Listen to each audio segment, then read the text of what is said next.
нь өдрийн мэнд сайхан амарсан уу? Намайг итгэл эзгээ.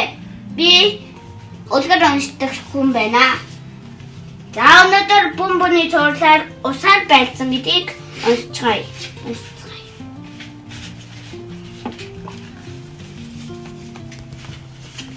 Зуны алуу өдөр байлаа. Гурван найз сэрхэн сэрүүцэх талаар бодон бомбоны гэрийн сүүдэрт суулаа. Тэдний уужсан хүнтэй ус дууссан тул хөдөө рүү явахаа шийджээ. Нордоосон суусан гурван найз эрч хүчтэйгээр худгийн зүг алхав. Говь нутгийн зуны өдөр улам чаламж болжээ. Тэд тудаг дээр гуйлдан ээж усаар байлдаж эхлэв. Бомбон усан бугаараа нүхтийн ус шүшиж тэдний өвчийг норсон байв.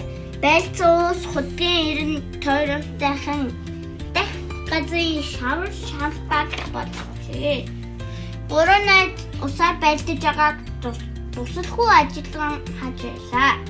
Учир нь тэр хэтэрхий усаар замраагүй байлдаж байгааг тусалгүй сансрын хөлөвтөлээ. Дэлхийн цэвэр усны нөөцний хамгаалдаг тусалгууд манай гүрийн үед л огтхон таасангүй. Тусалгүй сансрын өлгөөс өдөртөн худгийг ямар ч усгүй болгов. Харин үүнийг усаар байлдаж буй бомбон гүүги бабу гурав мэд. Найзууд нь хөгжилтэй аргагүй усаар байлцаар ам нь их цангасан болохыг анзаарав. Ингээд дуусууж цангаагаа тайлхаа шийдэв.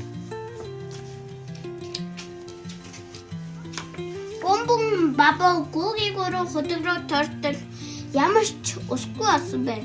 Үүнийг хараад бүрж их саналаа. Хөдөлт нэг усад үлдсэнгүй.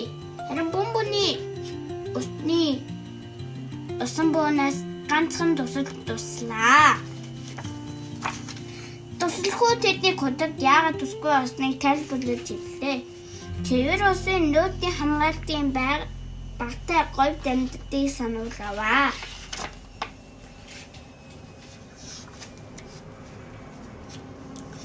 Гурван найз их гимшив. Дахиж усаар гамгүй туулахгүй гэж.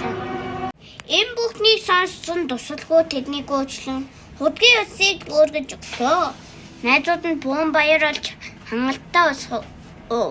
Тусалгүй тэднийг усны тухай олон сонирхолтой зүйл ярьж өгөөд буцлаа.